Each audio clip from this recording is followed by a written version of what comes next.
Great Scott! I've traveled back to the year 2016. I'm going to warn them what happens with Stranger Things 5. So I did a little challenge. I challenged myself to write Stranger Things 5 script in a week to see if I could do better than the Duffer Brothers, because apparently they procrastinated until the last minute to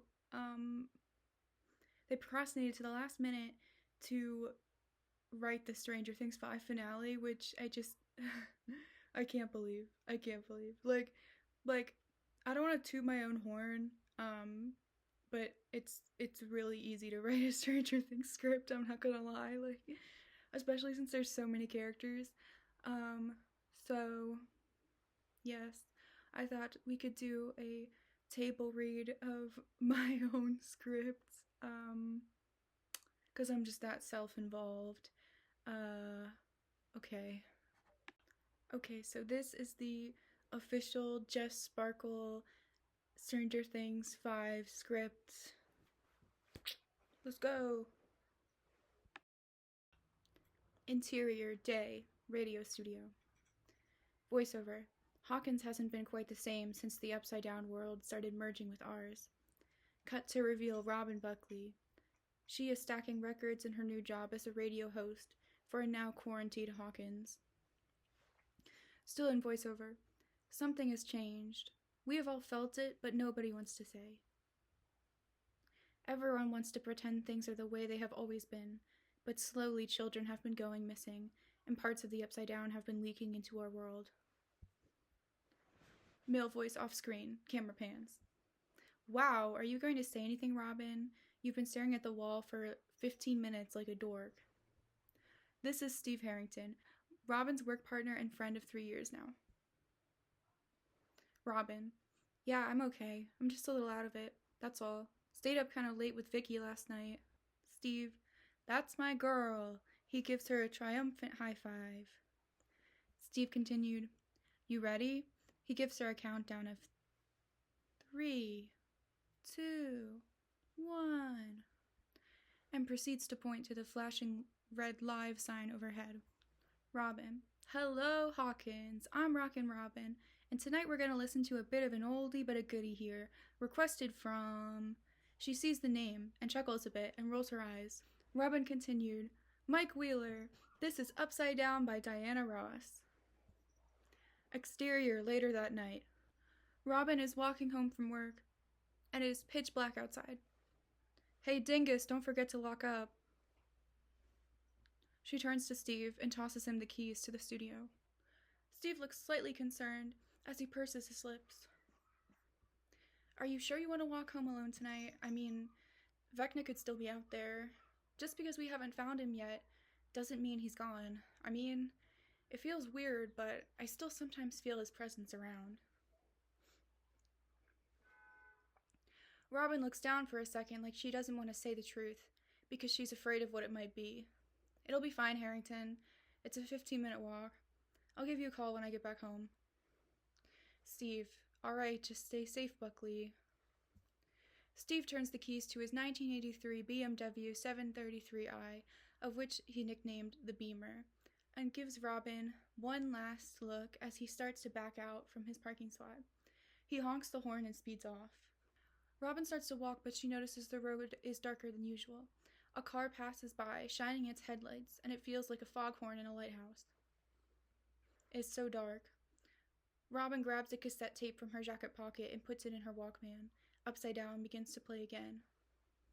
Upside down, boy, you turn me upside down. Robin hums along to the song. Suddenly, she sees a figure in the distance. She squints to try and make out the figure. As she walks closer, she can see it's her girlfriend, Vicky, in her candy striper uniform. Robin. Vicky! She shouts as she runs toward her. She stops short after jogging. She sees that Vicky is standing still and crying. Robin. Vicky, what's wrong? Robin's eyebrows furrow. Vicky, nothing's wrong. Just stay away. Don't come close to me. Robin, Vicky, that's ridiculous. Of course I'm going to help you with whatever's going on. You don't even have to say, just come here. She kisses her softly, but winces slightly from the salty taste of Vicky's tears. Robin continued, Come on, baby, let's go home, okay? She puts her arm around Vicky, helping her walk forward. Vicky, it's just Robin, you know I love you, right? Robin continued, Of course, baby. Vicky, then just stay far away from me. And she starts to cry even harder. Robin, I don't know what you mean by that. Like, you want to take a break? Please let me know what you mean. Suddenly, Vicky's eyes roll back into her head as she is in some type of trance. She starts to float above the ground. Robin starts to back up, realizing that something supernatural is happening. As she starts to run, but it's too dark, she twists her ankle on a branch and immediately falls to the ground and winces from the pain. Vicky, I'm sorry. She's bawling at this point. He made me do it. He's angry at Elle. Robin, who's he? Vicky struggles to get the words out of her mouth, like her body is being taken over by some unknown force. Henry. Suddenly her eyes roll back forward and she falls to the ground. As Robin reaches toward her in one fell swoop, Vicky moves her hand and cracks Robin's neck as she cries, leaving Robin's lifeless body on the ground. She then stabs herself with a knife she'd been holding before, using her bloody hands to write the number 11 on the tree stump. Cut to black. Stranger Things 5 intro plays. Exterior, day. Camera pans up to show two dead bodies, Robin and Vicky, lying on the ground in a pool of blood, as crime scene tape forces a square around them. We see two Hawkins officers chatting as forensic officers take photos of the bodies. Officer 1, this is just what I fucking need. You know it's been 27 months. It's been 27 months since we last had a brutal death like this. Chrissy, so-and-so, same fucking eyes gouged out in bizarre rigor mortis. Officer 2, he is skinnier and younger than the other officer, with big brim glasses. I thought this case was solved. Some satanic ritual led by that crazy good-for-nothing Eddie Munson. Officer 1, it is possible there is a copycat killer. I hate to say, but these types of satanic rituals, my pastor says, are contagious. Suddenly, a 1980 Chevrolet Blazer speeds into frame. The man is so upset that the wheels of the Blazer remove the piles of dirt in front of it, creating a runoff of mud that splashes in the direction of both officers.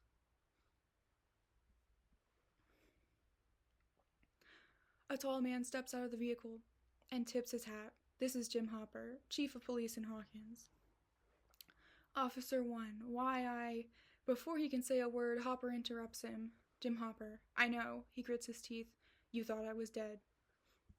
Officer 2, oh shit, you're that officer who died in the mall fire. I knew I recognized you. I saw your face on the news in '85. Officer 1, where were you then? Hopper, summer camp. Hopper spits on the ground. Hopper continued, You boys gonna tell me what's going on here, or am I gonna have to find out for myself? Officer 2, well, seeing as you no longer work for Hawkins PD, I don't know if we can. You don't have the proper clearances, or Hopper points a gun at Officer 2. Officer 2 continued, Alright, shit, no need to take that out. Some sort of serial killer, probably a copycat killer from the Satanic Killers last year. Hopper, and what about the bodies? Who are they? Where are you taking them? And remember, I will find out this information either way. Officer 2, we don't have security clear. Hopper holds up the gun to his forehead. I don't know. Some military bitch named Dr. K. She wants to take these bodies for science. And since they're just dead teens, we let her. Okay, now get that shit out of my face. Hopper, good boy. Suddenly, without warning, Hopper unloads the firearm and runs towards his vehicle. Both officers try to tackle him, but he headbutts Officer 1, with the gun knocking him down to the ground, and punches Officer 2. He turns the keys to the ignition and speeds off. Once the coast is clear, he dials on his car phone to an unknown person. Hopper, Robin is dead, and he hangs up the phone. Exterior, day, Hawkins High. Dustin Henderson, Mike Wheeler, Will Byers, and Lucas Sinclair are getting ready for their senior year. Mike, it just doesn't feel right pretending everything is fine when our friend Robin is dead and Steve is missing.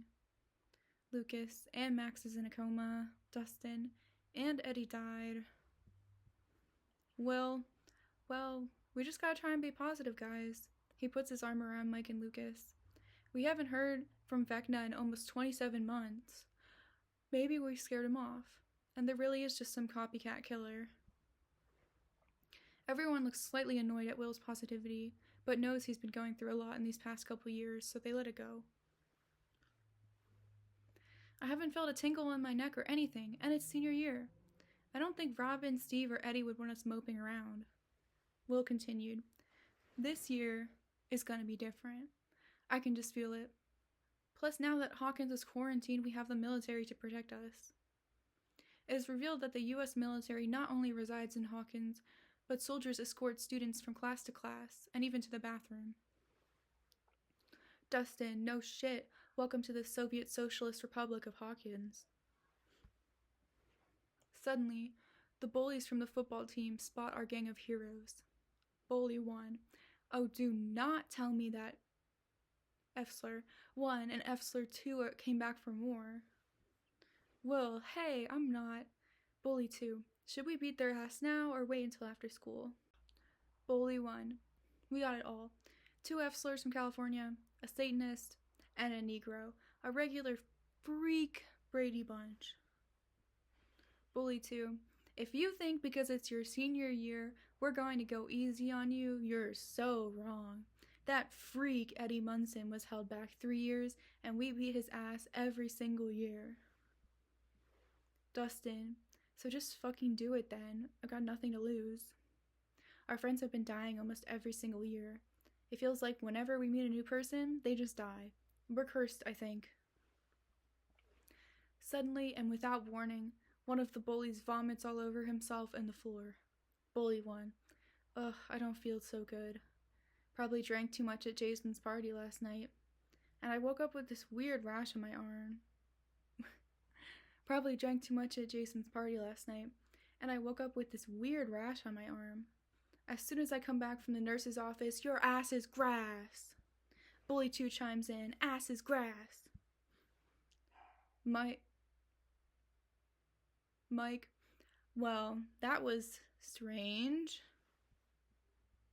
Lucas, come on, we'll be late for class. Let's go. Will tries to follow them, but he feels a chill on the back of his neck as the clock tolls. Off-screen, a deep grumbling voice is heard. This is Vecna/Henry, the main antagonist of our heroes. I can't do the Vecna. Maybe I can. I can't do it.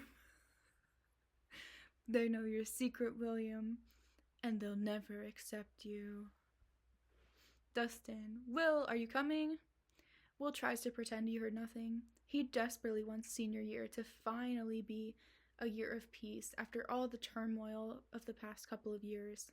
Will excitedly walks towards the classrooms. Interior, the Wheelers' home, night. We see a now somewhat older Holly Wheeler, the youngest of the Wheeler siblings. She doesn't know all that much about the Upside Down, but she remembers strange lights and the disappearance of her brother's friend not too long ago. She has since become obsessed with her 2 favorite things in the world, Polly Pocket and Spider-Man. She plays with her Polly Pocket as her Spider-Man comics lay askew on the floor. She is laughing and giggling as she twirls her pigtails, feet high in the air. She is reading The Amazing Spider-Man issue number 252. She lays on her bed listening to I Think We're Alone Now by Tiffany, blissfully unaware of the happenings in the house. Ted Wheeler is half asleep on the couch, watching reruns of Wheel of Fortune, while the TV remote slowly slips out of his hands as he goes under. Karen Wheeler, annoyed by her husband's sluggishness and inability to clean the dishes after dinner, decides to take a nice long bath. She wonders where her life is going or what happened to the young lifeguard that she almost had a fling with in the summer of '85. Karen pours the bubble bath liquid into her tub as she listens to the soundtrack of her favorite pop group, which brings back... As she listens to the soundtrack of her favorite pop group, which brings her back to a time more youthful, before her failed marriage. ABBA. She slowly drifts asleep in the bath as she thinks of the young man she almost had an affair with. As the lyrics, "There was something in the air that night, the stars were bright," Fernando plays, she imagines kissing him and touching his hard body. She feels up and down her legs slowly, grazing them with a razor, when she hears a loud banging in the dining room area. She tries to ignore it, but the banging happens again. Crash! Eek! Crash! She suddenly feels pressure underneath her as a slimy hand of some unknown creature slowly comes out of the water from in between her legs and reaches forward to choke her. As she gasps, it pulls her under the water to drown her. Karen wakes up. Thankfully, it was just a nightmare. Fernando by ABBA is still playing loud as ever when she checks the little clock placed delicately on the bathroom cabinet. She had been asleep for almost an hour. Karen decides to check on her husband Ted, not out of the kindness of her heart, but because she knew he needed to take his lactose pills or it was going to be another unpleasant evening. She puts on a thin silk robe and opens the bathroom door, but strangely the hallway lights keep flickering, on and off, over and over. Karen Wheeler. Ted, honey, are you okay? She tiptoes closer to the living room television, her feet still wet from the bath, with the unpleasant texture of the dirty carpet rubbing against them. Karen screams. Her husband is being attacked by what looks like a man with a huge unhinged jaw. The type of jaw that looked like it belonged to a shark or some alien creature, not just a normal man. The man creature was eating Ted alive and had chopped through his neck so ferociously that he was partly decapitated. Karen tries to freeze so the creature will not see her, but it senses her presence and turns around to hiss at her. The face is not quite like anything she had ever seen. It looked like a human being that was severely disfigured. His eyes were white and pale, almost as if he was going blind or developing cataracts, and his face was so badly disfigured from the rows of teeth that were growing all over his face, because his mouth, as large and extended as it was, did not have enough room for them. Oddly enough, he looked very young and was wearing a Letterman jacket. This Lovecraftian terror locks what he had left of eyes onto Karen Wheeler and pounces using its sharp claws to cut her jugular artery. Within seconds, she is dead. Holly comes running out of her room. "Mom, Dad, look, I drew Spider-Man and Venom." She screams, witnessing the massacre. By now, the creature is completely gone, but her parents lay lifeless, covered in blood. Interior Wheeler's home, day. Nancy Wheeler is crying and being comforted by her boyfriend Jonathan Byers. Mike Wheeler crosses his arms, looking angry. "Nancy, I can't believe our parents are dead. I really don't know how much more pain I can handle." "Jonathan, it's gonna be okay, Nancy." "Nancy, but how can you even know that? Vecna has been terrorizing us for years, and it only seems to get worse." Mike Wheeler interrupts. "Well, because this time, we're going to toast this Freddy Krueger-looking motherfucker for good. We're not kids anymore. Vecna can't terrorize us. We know his tricks. We know how to fight the Demogorgons now, and we know all their life stages. We just have to make sure we have enough ammo for the final battle." "Nancy, yeah, you're right. We can't back down. It's not what Mom or Dad would have wanted. It's just losing Robin, and who the hell knows where Steve is, Max in a coma, and Mom and Dad, it's a lot." Will, Lucas, and Dustin arrive at the scene on their bikes. "Dustin, we heard you radio us, Mike. What's wrong?" Mike bites his lips and tries not to cry. "Vecna sent one of his demos to kill our parents." "Will, oh, I'm so sorry. That's awful." Will hugs Mike tightly. Mike and Nancy's younger sister Holly sits on the steps to the entrance of the Wheeler home, saying nothing but clenching a Polly Pocket tightly in her fists. "Lucas, that mother..." Lucas notices little Holly sitting on the porch and censors himself. Lucas continued. We're going to have to come to Vecna with all we got this time. There's no holding back. We have to save Hawkins before there are any more deaths.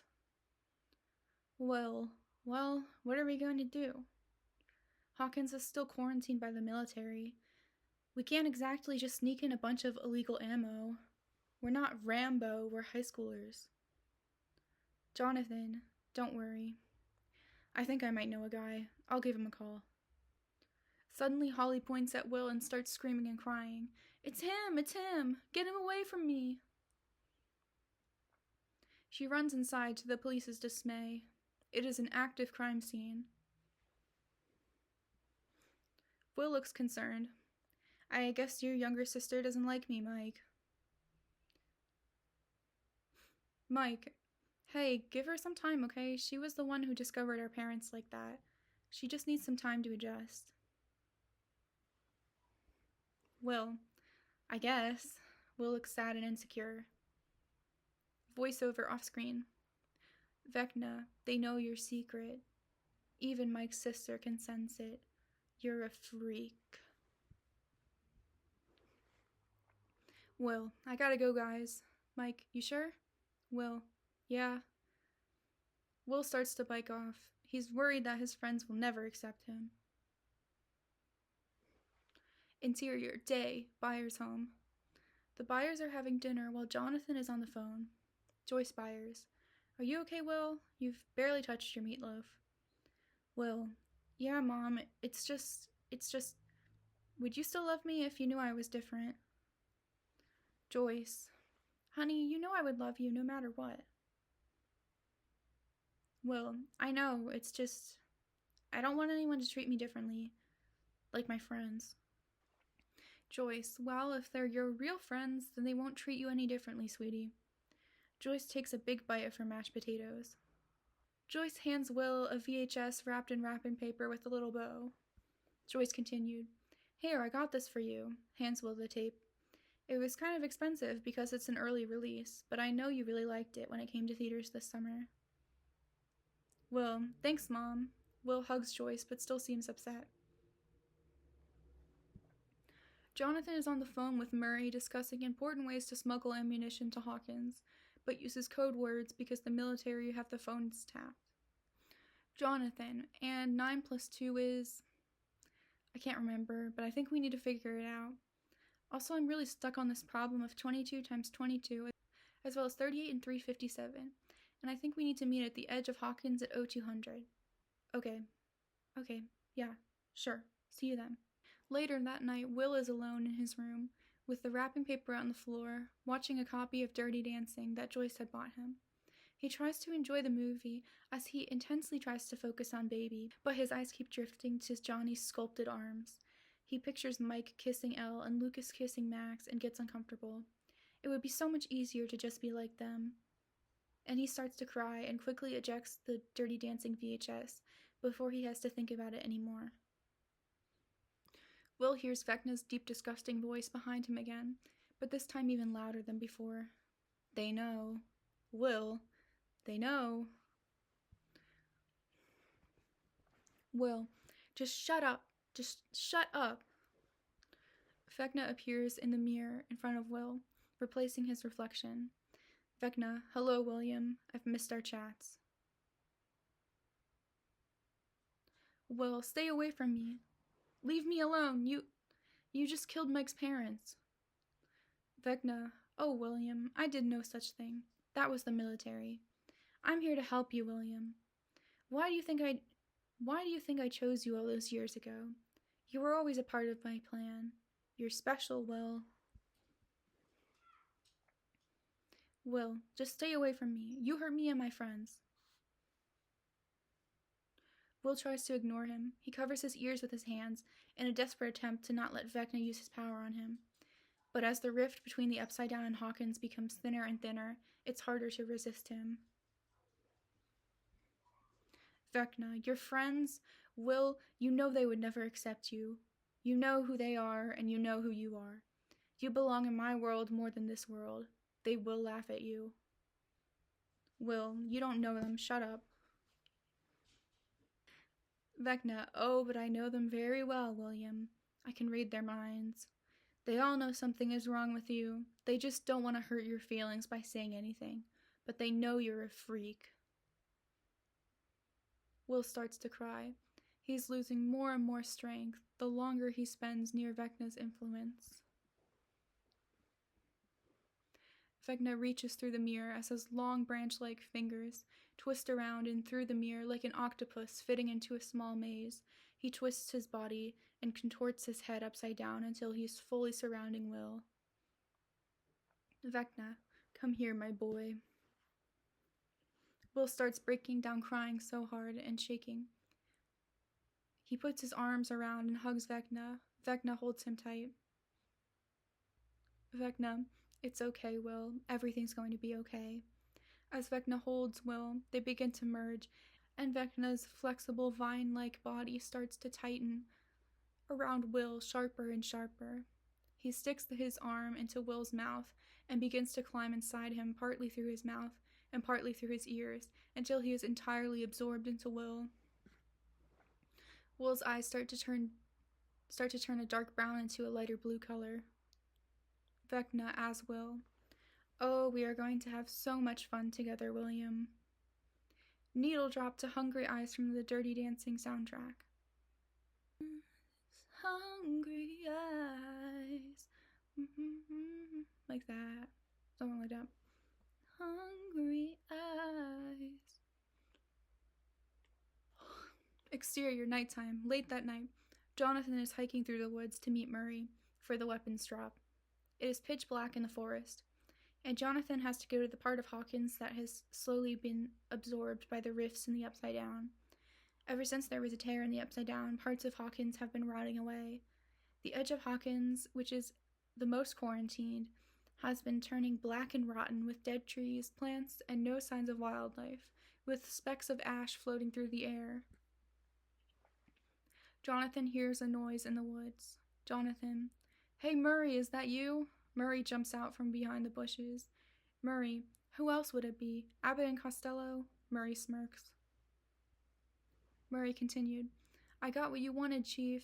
I just don't get what you need so much ammo. I got what you wanted, Chief. I just don't get what you need so much ammo for. Jonathan, for fighting monsters. Murray, sarcastically, yeah, right. Jonathan, okay, fine. With the military and Hawkins and Hopper running around making a mess, while a fugitive from a Soviet prison camp, I figure the Russians may not be far behind. I need to bring these to Hopper and Elle's hideout. Murray, good thinking, kid. Jonathan sees Murray scratch his arm. There's a pretty gnarly rash on his arm that is bad enough that it is even slightly visible in the pitch-black woods. Jonathan, what's going on with your arm? Looks like it might be infected. Murray, nah, don't worry, kid. It's just some bad allergic reaction. I accidentally had some shellfish last night, but don't worry, I've got plenty of antihistamines at Casa del Murray. Jonathan, okay, well, if you need any band-aids or Neosporin or anything, my mom is kind of a hypochondriac after my brother went missing. Murray chuckles, yeah, I know Joyce pretty well now. Jonathan gives Murray a quick wave goodbye, and then, with a map and a flashlight in his hand, heads over to Elle and Hopper's cabin. Exterior, night, Hopper and Elle's cabin. Elle is sitting in a cross-legged position with a blindfold on her face. She is concentrating and trying to see if she can sense Vecna's presence. Hopper is scratching this mysterious rash that appears on his arm while waiting and watching Elle in her meditative state. Hopper, anything? Elle shakes her head as she slides off her blindfold. Elle, I've been searching everywhere. It's almost as if Vecna is no longer in the Upside Down. Hopper, do you think he's managed to find a breach into our world? With all these tears in Hawkins, it's possible. God damn it. Suddenly there is a loud knock on the cabin door. Elle runs to hide in her room, as she's still on the run from the military, but Hopper assures her with a wave. The person at the door is Jonathan, and he's brought the ammo. Jonathan, Thought you guys might need these. Jonathan throws the guns to the ground on the rug in front of Hopper. Jonathan, any luck finding Vecna? He's gotta be out there somewhere. L, he is hiding. Jonathan, how do you know? L, I can sense him sometimes, but he's hidden deep. He doesn't want us to find him. We need to kill him where he doesn't expect us. Hopper. How, L? L, I need to find him. I need to keep searching. Elle grabs her blindfold and tries to go into a trance again, and Hopper roughly grabs the blindfold out of her hand. Hopper, angrily, stop, Elle. You're going to hurt yourself. You've been doing this all day. Elle, I need to find him. It's me who trapped him in there, and it's me who has to kill him. If it wasn't for me, all of our friends would still be alive. Hopper, it's not your fault, Elle. All of us signed up for this. Jonathan, and all of us are going to end this. That's a promise. Jonathan and Hopper hug Elle tightly. Interior, the next day, Will Byer's bedroom. The alarm clock beeps and shows 6 a.m. Manic Monday by the Bangles comes on. Will has no memories of what happened the other night. He just knows he feels amazing and is ready to tackle senior year. 6 o'clock already, I was just in the middle of a dream. I was kissing Valentino by a crystal blue Italian stream. That's Manic Monday. Will starts to get ready for class and gets dressed, noticing he isn't as self-conscious as he usually is. He even notices that he looks good, like, really good. It's hard for him to keep his eyes off himself. He brushes his hair in his usual bowl cut formation and then shakes his head. Will says to himself, "No, Will, not today." And he pushes his hair back, not feeling the need to hide his face today. He even puts on a little lip balm, but then wipes it off because he doesn't want the guys to notice. Will wears a baseball tee and ties his flannel around his waist, overlays a green army jacket. Who said being poor means you can't have style? And I have a clip now. So I'm neurotypical.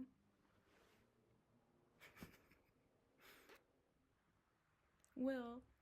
Good morning, Mom, Will says to Joyce and smiles. Joyce, wow, you're in such a good mood today. Guess the dirty dancing did it.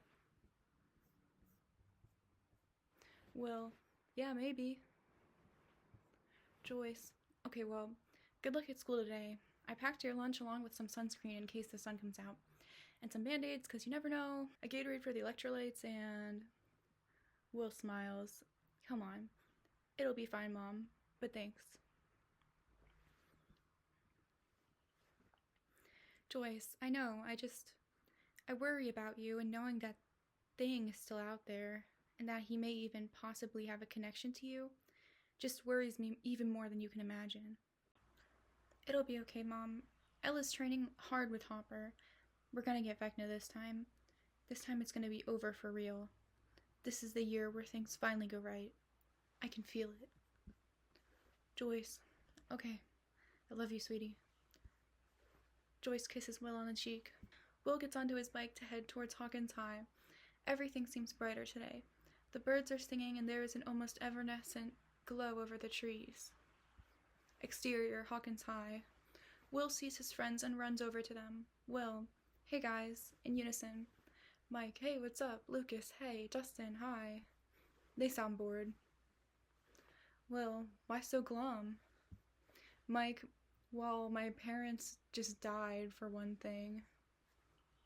Dustin, Eddie is dead. Steve is missing.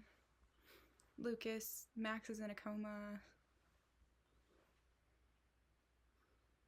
Mike, so sorry if we're not, like, super cheery today, man. Sarcastically. Lucas, hey, it's okay. Let Will be happy if he wants to be happy. Aside to Mike and Dustin, God knows he needs it. The boys see a stretcher being rolled out of Hawkins High. It's hard to see because the military has barricaded around the patient, but thankfully the boys can see that the student looks to be still alive. Will, what's going on? Mike, oh my god, this is the 5th time this week they've had to pull someone out of class. There's some kind of really bad flu going around. The military has had to put several students in quarantine. I heard it's really nasty, too. Hopefully Joyce packed the hand sanitizer today. Will. Always does. Will pulls the hand sanitizer out of his backpack, and the boys rub globs of hand sanitizer on their hands. Probably too much, but it's better safe than sorry. Quick camera cut to the boys walking down the hallway of Hawkins High quickly. From Will's POV, the air is dewy and golden, and there is a halo around his friends, especially Mike. Will, does anyone feel kind of funny, like kind of dizzy? Mike, no. He looks annoyed. Will suddenly faints, and Mike catches him while Dustin and Lucas gasp. Lucas, Will, are you okay? Will? Will starts to wake up, and he stands up with little emotion. Will, yes, I'm fine, in a monotone voice. I just have to go. Dustin, Will, what the hell? We have class. Will. The boys try to chase after Will, but the bell rings, and even though Hawkins is almost an open portal to unimaginable horrors, and the military controls everyday life, nothing is worse than getting detention, especially when the military watches over you. So the boys shrug and head back to class. Will walks slowly into the woods, deeper and deeper, until he comes to one of the fissures where the grayness leaks out of the upside down, killing all the plants and turning nature into a disgusting sludge of ash and gray, dead creatures and plants. Will starts to cry. Please, I don't want to do it, please. Will is kneeling on the ground, and it looks like he is talking to himself, but from his POV, Vecna appears. Vecna, you need to. He is hungry. As the camera is behind Will, it pans to show the front of Will. He is holding a knife. His hands are all bloody, and he's holding a live rabbit. He hesitates, but takes the knife across the rabbit's throat and slits it. He sobs as the rabbit falls flat on the ground, lifeless, and the blood starts to pour into the rift in the upside down. We can see the mind flayer, while fuzzy and out of focus, is happy with the sacrifice and is growing stronger every day, ready to make his home in his new world. Don't Dream It's Over by Crowded House begins to play. So it's like, hey now, don't dream it's over. So just imagine that. Exterior bar, somewhere in the United States outside of Hawkins. Steve Harrington is drunk and sadly trying to finish his last drink. Steve to himself, I failed them. I failed all of them. He grabs his forehead as he hears a sharp buzzing noise. In his head, and he starts to feel a horrible pressure. He sees a vision of Elle sitting next to him at the bar. Steve, I can't act drunk, I'm sorry. Steve, Elle, is that you? Elle, Steve, we need you. Vecna is hidden deep. Children are going missing. I think he's back. Steve, well, I'm sorry, I can't help you with that. I'm a failure. I let Robin and Vicky die. Elle, it's not your fault, Steve. It's mine. I was the one who created this disturbance in Hawkins, and I'm the one who has to end it. Steve, Elle, I'm so tired of fighting. I'm halfway to Chicago. I don't think you can stop me from leaving. Elle, fine. You can give up, but it's not what Robin would have wanted. She would have wanted you strong and ready to fight, just like when we fought the Mind Flayer last time. I'm not gonna let you give up.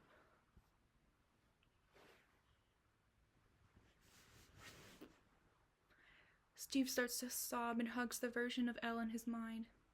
He doesn't want to go back to Hawkins, but he doesn't want to run away either.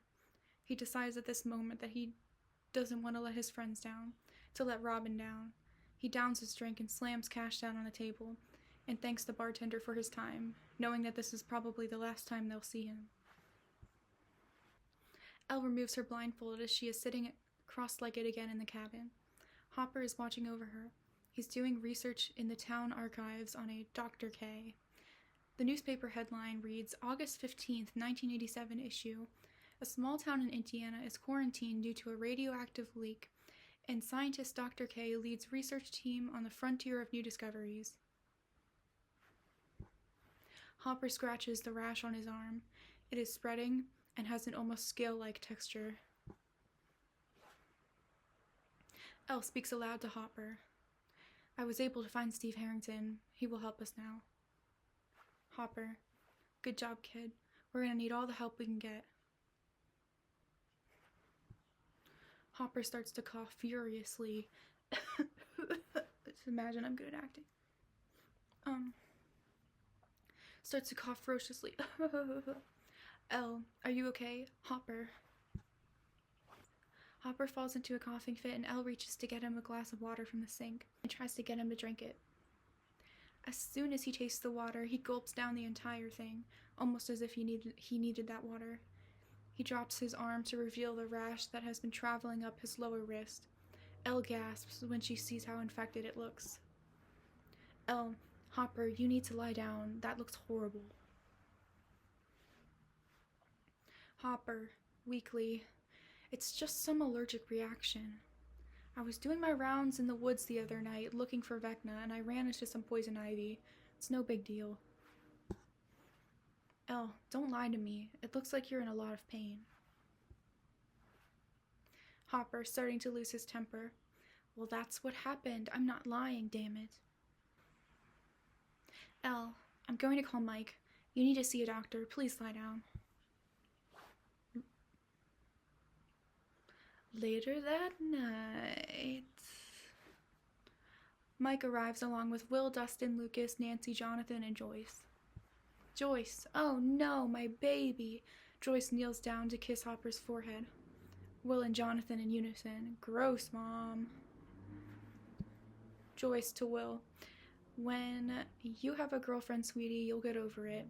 Jonathan, you should know better.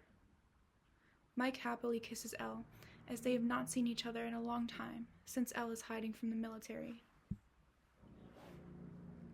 Joyce, alright, so I may not be a doctor, but I worked at a pharmacy for a damn long time, and if this is poison ivy, it may be infected badly. I'm going to need to apply antibiotics. Joyce applies an antihistamine cream and an anti-itching cream and wraps the infection in gauze. Joyce continued, Okay, honey, now you're going to not want to scratch. I know it's tempting, but it'll heal faster this way, and drink plenty of water.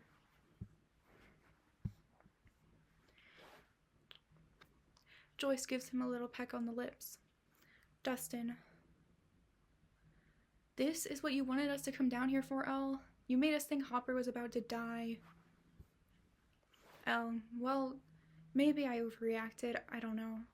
It's just, it looked really bad when I first saw it. Mike, alright, everybody out. Elle and I have some catching up to do. Dustin and Lucas congratulate him and give Mike a fist bump. Lucas, yeah man, Dustin, alright. Well, you know, you don't always have to rub it in everyone's face when you're a couple. We get it. Elle likes waffles and used to be bald, and you guys love to kiss. We were all there. Mike, jealous? He winks at Will and escorts Elle towards the bedroom. Bye, guys. Joyce grabs her purse and sets the medications on the coffee table in front of the TV for Hopper. Hopper mumbling, Hey, leave the door open 3 inches. 3 inches, Jane. Joyce, oh, Hopper, get some rest, okay? They're nearly 18 now. We were getting into way more trouble when we were in high school. Joyce puts her arms around Will and Jonathan. Let's go, boys. Mike and Elle are sitting on Elle's bed, and Mike switches on the radio. Africa by Toto begins to play. As he kisses her, his hand moves down towards her bra, but Elle pushes him away for a second. Elle, it's just when are you gonna tell everyone? Mike, tell everyone what? Elle, that I'm pregnant. Mike, Elle, you don't know that. You were just late one time. Elle, I know you're right. I worry, what if Vecna can sense these things? Mike, You said he hasn't been around, right? Mike rubs her shoulders.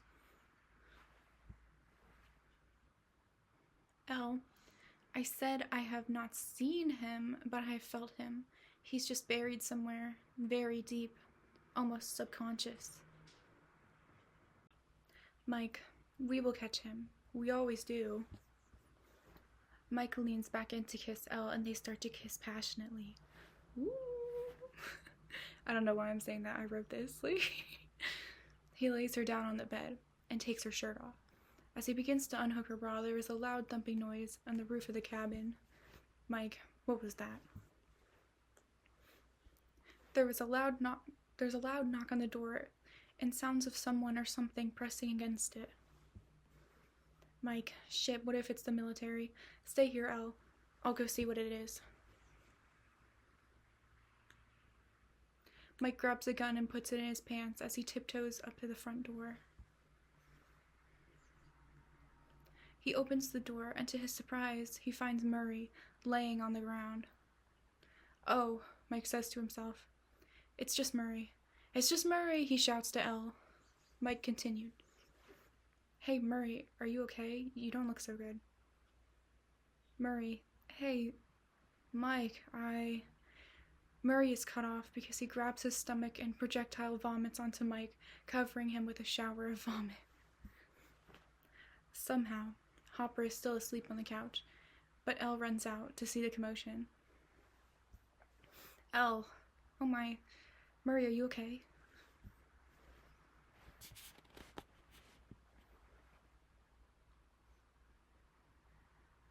Murray falls to the ground and his limbs start convulsing. He looks like when a bug has been tipped over.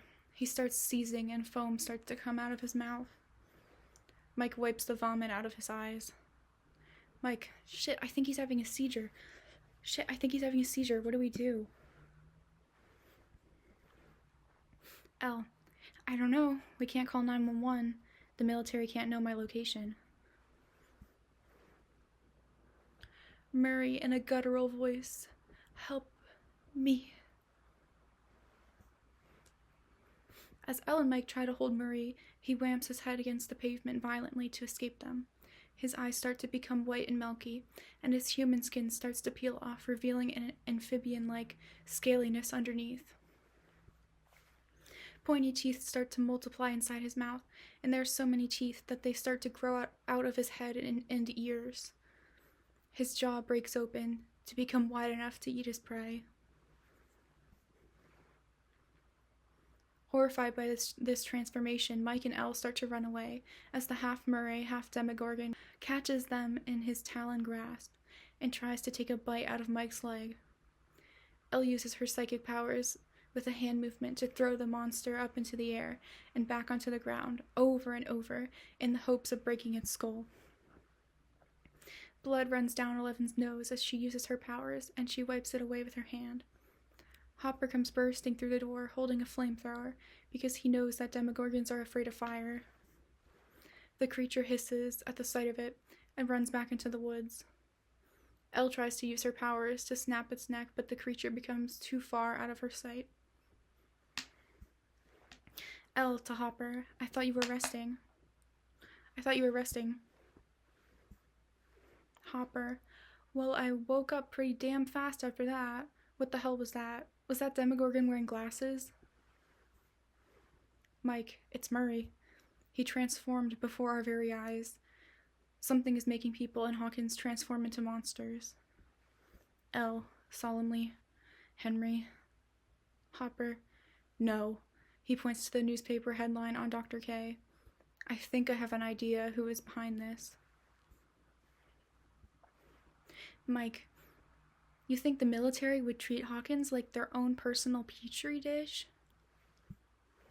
Hopper, I would hope not, but after what I've seen with the Ruskies, I know the government has incentive to want to experiment with bioweapons using the Upside Down. Elle, and me, the way they experimented on my mother and me. Mike, well, we can take them down. We just have to figure out how to intercept their headquarters and figure out who is transforming people. Figure out how to intercept their headquarters and figure out what is transforming people into demos. We just gotta figure out how. Steve Harrington rushes into the room, out of breath from hours of driving to get back to Hawkins. Steve holds up the blueprints to the Starcourt Mall, which burned down in the summer of '85. Steve, I think I might know how. Fade to black. Interior, day, Hopper's cabin. Steve lays out the plans for navigating the Starcourt Mall tunnels, while Hopper, Elle, Mike, Lucas, Dustin, Nancy, Jonathan, and Joyce take notes. Mike, well, how do you know it'll work? Steve, we can't know for sure, but underneath the Starcourt Mall is where the Russians kept their base, so it's at least worth testing out. Lucas, but the Starcourt Mall burned down. How would we even access the tunnels? Steve, through connecting tunnels. See, I know for sure the Russians had to put their waste products somewhere, and it wasn't above ground. Dustin, you mean we're going to have to be covered in Steve, sewer water? Yes, Henderson. Hopper scratches his wrist as the infection is getting worse and spreading across his entire arm. Hopper, how much time do I have before I become one of those grits teeth things? Jonathan, I only just talked to Murray the other day to get ammo. My guess would be a couple of days. Elle, can we reverse it? Hopper, I sure hope so. But no matter what, we're gonna go after that gray-haired bitch and that whole army for making our lives a living hell for the past 5 years. Steve, anyways, back on track. So Nancy and Jonathan will move towards the base from the left side, Henderson and I will move in from the right side, and everyone else will ambush from above. Everyone else will ambush from above if the base turns out to be occupied on my signal. Mike, you better hope this works, Harrington. Steve points to the sky. Don't worry, we have his help. Dustin, who? God? Steve, no. Steve, no. INXS. And he loads the cassette player. Particularly proud of that one. Exterior, the burned down Starcourt Mall. Erica Sinclair, you losers are lucky that I'm free today since Tina is busy. She looks through her binoculars. I'm pretty sure this is where the tunnels were. Good luck, dorks, because I'm not going in there. Need You Tonight by INXS plays as the gang heads toward the tunnels. Steve uses a shovel to dig for the entrance to the tunnels. The shovel hits a metal door with a clink sound. Steve, bingo. To everyone. Okay, Elle, Hopper, and I are going to climb into the tunnels. Here's everyone else's walkies. When I give the signal, we're going to surround the exit points so the military can't escape. Joyce, okay, be safe. Joyce gives Steve a hug and then grabs Jonathan and Will's hand. Hopper, Elle, and Steve climb down the ladder into the tunnels with nothing but flashlights, walkie-talkies, and a couple of guns. Steve on the walkie-talkie, okay, we're in. Steve, Hopper, and Elle traverse through the labyrinth with laser focus. They're focused on one thing and one thing only, finding Dr. K. Finally, they approach what looks like to be an abandoned Russian lab underneath the Starcourt Mall. It looks abandoned, but the lights automatically flicker on as Steve, Hopper, and Elle trigger the light sensors. To their horror, they see the corpse of Barb Holland, the girl who went missing in '83, floating in a chamber covered in vines, which choked her to death. It seems like the scientists were studying her. Steve, oh, that's messed up. Steve uses the walkie-talkie. Guys, we found the military base. Lucas, roger that. We'll all head down. Suddenly, Dr. K appears above them, standing on the floor overlooking the lab. Dr. K, I see you found my lab. I knew the dog would come back to find its owner. I heard you were sniffing around, Jim. Well, is this what you wanted to find? Hopper, I came here to put an end to whatever experimental shit you're doing in Hawkins. Dr. K, and you brought the girl right to me? How stupid could you be? Elle, I'm a woman now, and you can't boss me around like you and your institution did back then. Dr. K, tell me, Hopper, after you got that rash on your arm, did you start to feel stronger, more alive, perhaps craving human flesh? Hopper, you sick bitch. Dr. K, me sick? Me? It's because of you that the damn Russians might be coming to Hawkins. You couldn't just go undercover after you escaped. You just had to come back to Hawkins for the girl. It doesn't matter anyway. Hawkins is going to be the new Chernobyl. Elle, you can't get away with this. I won't let you. Dr. K, there's nothing your powers can do to save him. He's already transforming. You see, Hopper, after you went and made a geopolitical mess after not leaving well enough alone, I had to come up with a plan. Since I knew the Russians were harvesting the Upside Down for weaponry, I knew I needed a counterattack bioweapon. You're my weapon. Hopper falls over. The transformation is starting. His skin starts to peel off as scales are revealed underneath, and he shakes on the ground. Elle and Steve rush to him. Dr. K, I mean, really, did you think that we would let the Russians get away with harvesting such immense power? It would be a nuclear holocaust. Hopper coughs and vomits as the transformation takes hold. Well, no, but you forgot one thing. Dr. K, what's that? Will, that I can stop you. Will's eyes roll back into his head as he uses his newfound powers to break the platform that Dr. K is standing on, leading her to fall onto the ground from 8 feet up in the air. She floats up into the air as Will brings her closer to him, slowly choking her. Will, don't mess with my friends. Will snaps her neck and pops her eyes out. Mike and the rest of the gang come running up to him. Mike, whoa, how did you do that? Well, I don't know. I think I must have some kind of connection with Vecna. I could somehow tap into the Upside Down and use his power. Mike, you're like a sorcerer from D&D. That was so cool. Elle, nobody's concerned that he snapped this lady's neck. How do you even know she was the right person to go after? Well, does it matter? She was clearly evil. Elle, I usually at least wait until I know they're the bad guy to kill someone. Will, is that tone, Elle? Are you worried I'm a better psychic than you? Elle, no, I just don't want innocent people to get hurt. Hopper stops convulsing and falls to the ground in pain. He gestures his hands toward Elle, motioning for her to come closer. Hopper, I can feel it. I know I'm turning. You're gonna have to shoot me, Elle. Elle, no, don't make me. I don't want to. Hopper, I'm gonna turn into one of those things, Elle. You have to.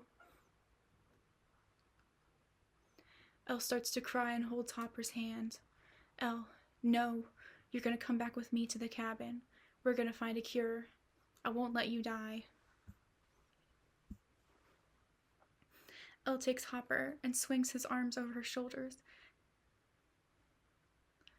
guiding him towards the tunnel exit. Mike, Dustin, Steve, Will, Jonathan, Joyce, and Nancy follow. Nancy, are you sure you're doing the right thing, Elle? Elle, I'm going to take care of him. He took care of me when I needed help, and now it's my turn. Nancy looks concerned, and Jonathan holds her and comforts her. Nancy, okay, take care of him. Just, if he turns into a Demogorgon, you know what you need to do. Nancy hands Elle a gun, and remember that demos are scared of fire. Elle looks serious. Elle, it'll be fine. I can handle myself. Interior, night. Will, Dustin, Mike, and Lucas are sadly playing Dungeons and Dragons, because what else can you do in Indiana in 1987 when your friends keep dying?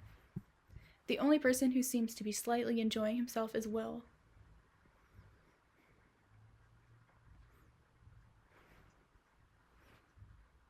Mike, alright, so basically, I'm the dungeon master, and, the campaign is, I don't know, at a castle or some shit. I can't focus anymore. Like, why are we playing Dungeons and Dragons when we should be trying to find and kill Vecna? And Hopper might be some kind of deadite mutant. Lucas, sense of normalcy, I guess. Dustin, it's not working. I'm still depressed. Well, guys, who cares? We got rid of that Dr. K lady, and Vecna isn't around, so maybe just get over it? Mike, you know what? That's it. I wasn't going to say anything because you've been through a lot, but you've been a real dick recently. Well, yeah, you've been a dick since you started dating Elle 3 years ago. We get it. You're so mature. You're such a good couple. Maybe some of us are sick of all that lovey-dovey stuff. Dustin, well, I'm not getting in the middle of this. Lucas, me either. Well, if I just have to get over whatever happens super fast, then maybe you have to too, Mike. Mike, screw you. Well, no, screw you. As a supernatural dial. Mike, I honestly don't know why I'm friends with you. You're always such an entitled jerk. I think the reason we even stay friends is because we all feel bad about what happened to you.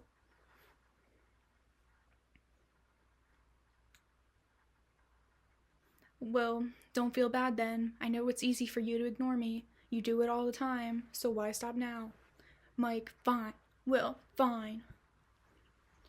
Will comes up close to Mike's face. Will, you know what?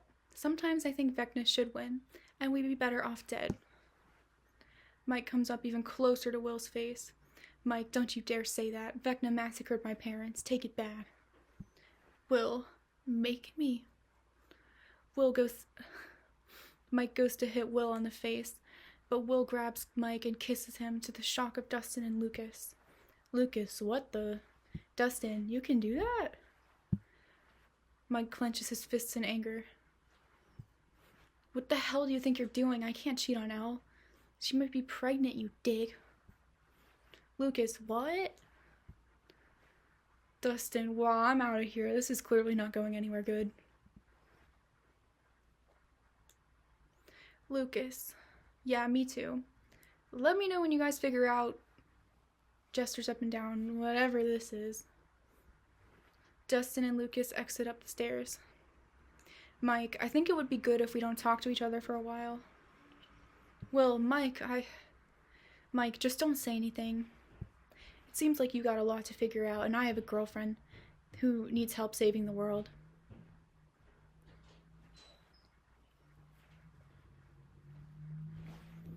Just don't say anything.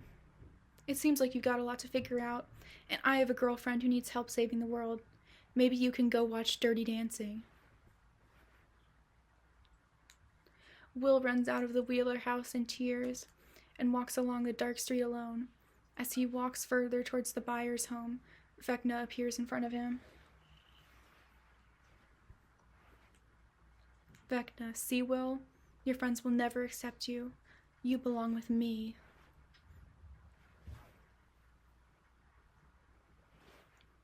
Oh, my hair's falling out. Will, I don't care what you think. Vecna, it's not what I think, it's the truth. Nobody will accept you for who you are. We should join forces to create a world of our own making. Will, no, I will not do what you say anymore. Vecna, it's not what I want. Vecna, it's not what I want. It's what you want, William. For you see, I am you. The Mind Flayer is you. We're all you. Will, no, it's not true. Vecna, it's already begun. Through you, the Mind Flayer will manifest in the physical world. It has been waiting a millennia, and now it's time. Will, I'm going to stop you. It won't happen. Vecna, oh, but it already is. Will runs home sobbing in the rain to the Byers' home and bangs on the door as Joyce and Jonathan hug him. Joyce, what's wrong, Will? Will, Mom, starts to cry. Joyce, I know. It's okay, honey. I've known since you were very young. Everything's gonna be okay.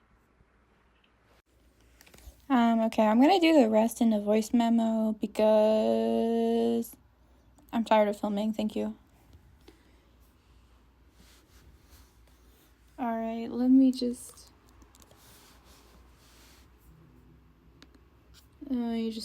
pull up my screen here. Sorry, you weren't supposed to see that. Okay. Interior day, Hawkins Hospital.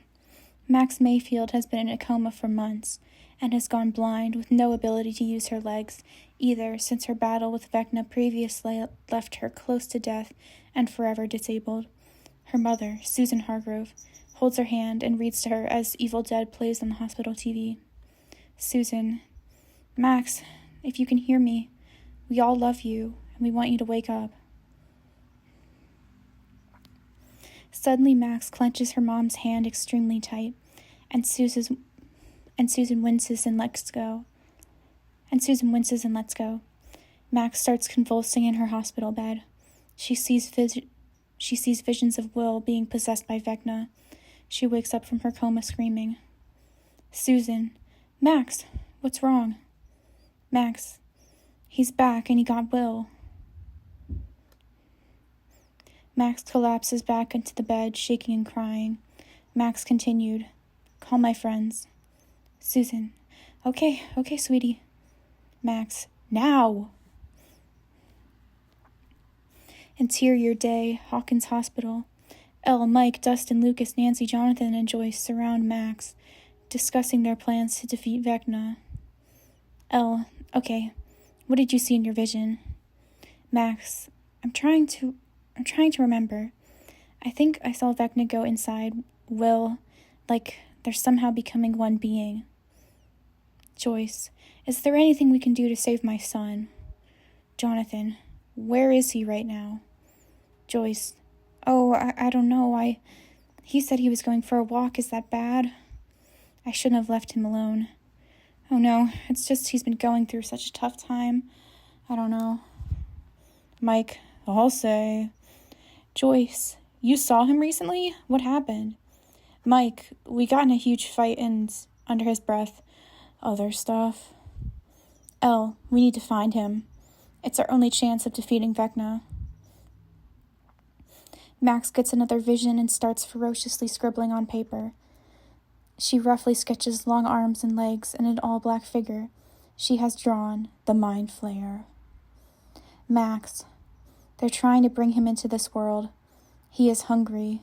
He needs souls to devour. Max sees a vision of Will standing in the woods, cutting up dead squirrels and chipmunks covered in blood.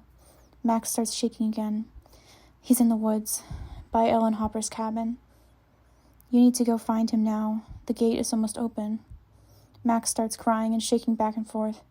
Max continued, find him now. He is hungry. He is hungry. He is hungry. He is... Max starts screaming over and over. He is hungry, louder and louder until she collapses again. Exterior day. The woods by Ellen Hopper's cabin. And I know it's going kind of fast, but I'm not getting paid, so just pretend this is like a 3-part series or something, not 8 episodes.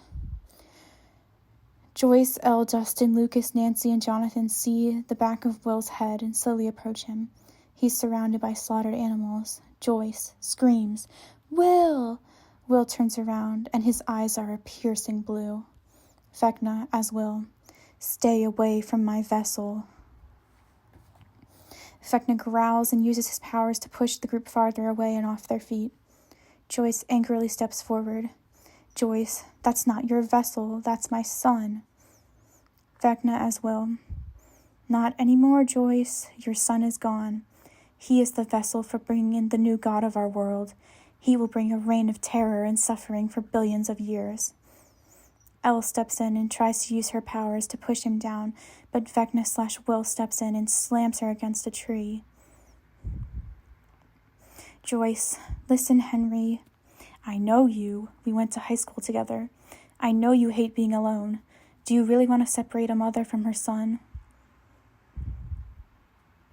Mike, Lucas, and Dustin yell, Will! Come back, Will! Vecna, you puny humans would not understand the magnitude of this god. Trivial relationships are nothing compared to its power.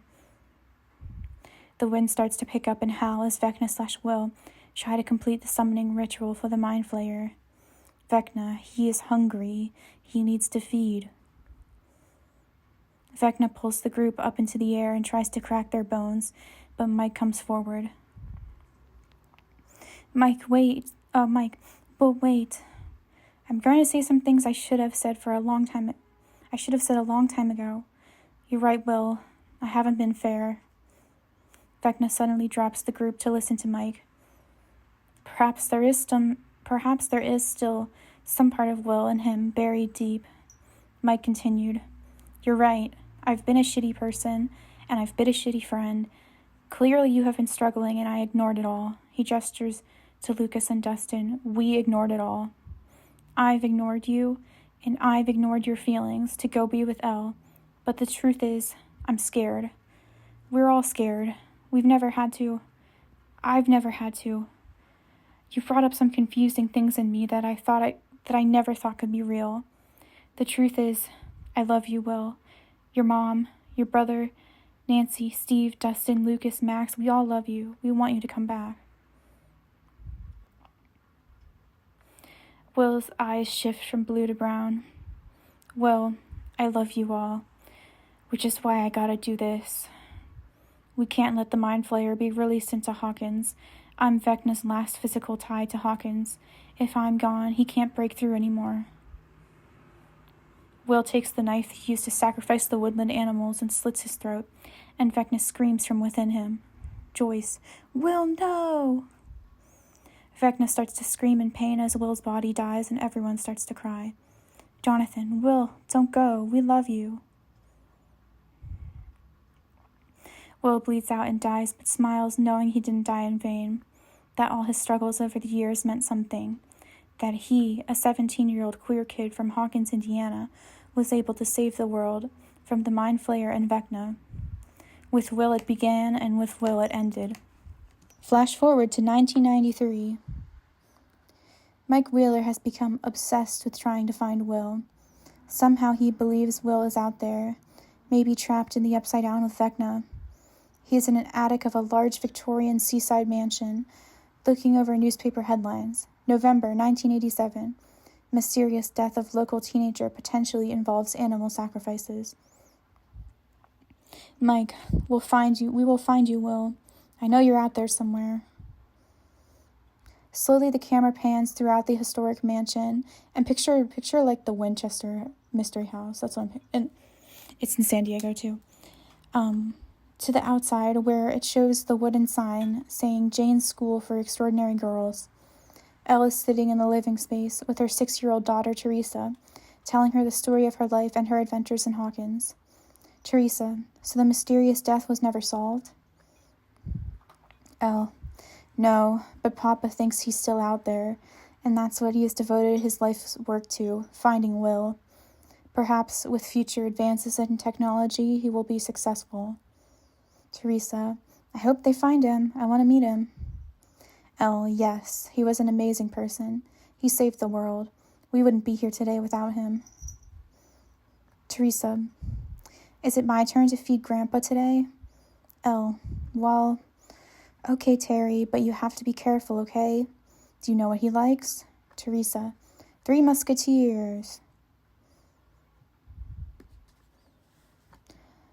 Teresa heads down to the basement of the old mansion with a plate of several Three Musketeers chocolate bars. She comes to a door to the basement with a sliding hatch underneath to insert food. Written on the door in children's handwriting, Grandpa, with a drawing of Teresa holding her grandpa's hand. Growling and snarling can be heard as Teresa slides the meal into the basement through the slot. Teresa, Grandpa, come get your dinner. The creature inches closer to the door and slightly through the bars in the door. The audience can see Hopper, but his face is distorted and covered with teeth, and his skin is reptilian. He grabs the plate of chocolate with his long claws and quickly devours it, as Teresa happily skips away. End screen.